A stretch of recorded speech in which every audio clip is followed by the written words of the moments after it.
I have a question. How come there was no female prophets? Ah, wow. What is it? Ricky asked, how come there was no female prophets? Wow, that's a very... If you listen, I'll answer, or we could answer it next week and turn it into a mini lecture. It's up to you.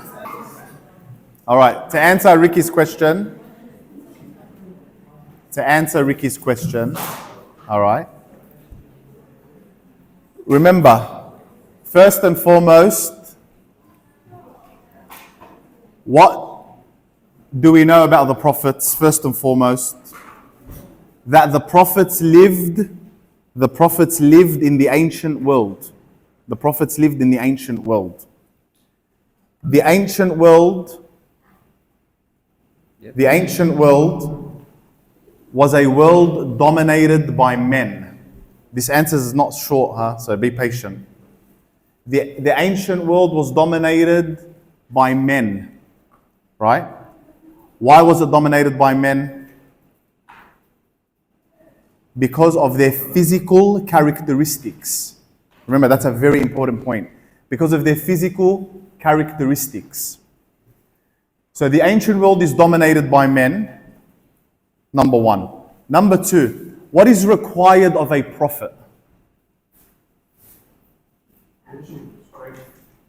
Physical strength is one aspect. We're not saying a female is weak, but we're saying what is required of a prophet? To convey a message. But besides that, what is required of a prophet? Leadership. He needs to be a leader. Resilience. What else? Sabr. Okay, we're getting closer. Completely non-emotional because he's going to be attacked a lot. Are you listening to the answer? If he's a restless, we'll answer it next week. Wallah anjad. Because the answer will get lost. It's a very controversial question with a very detailed answer. Yani. If you can't handle it now because you're not sending, we can prepare it next week for you. But I'm just giving you some key points for it now. Now, the Prophet, what does the Prophet have to do?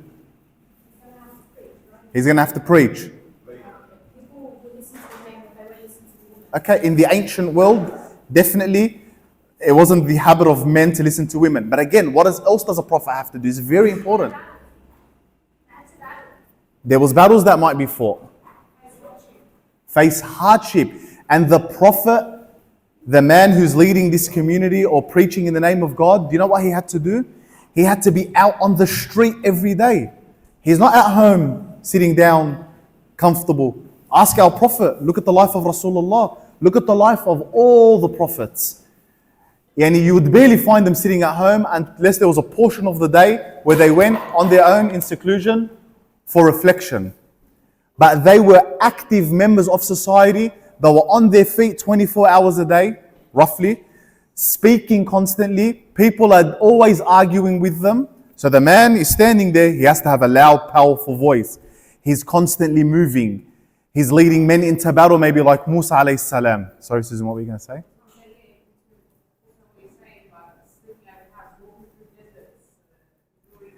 He might be traveling at night. Like, here's another aspect, for example.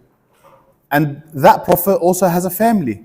But back then in the ancient world, he's a man, he has this physical strength. Remember, when they're traveling, today says, oh, but women can travel. Yeah, definitely, today they can. But imagine you lived in the days of Musa or Isa alayhi salam. You were walking everywhere or riding a horse or a little donkey somewhere.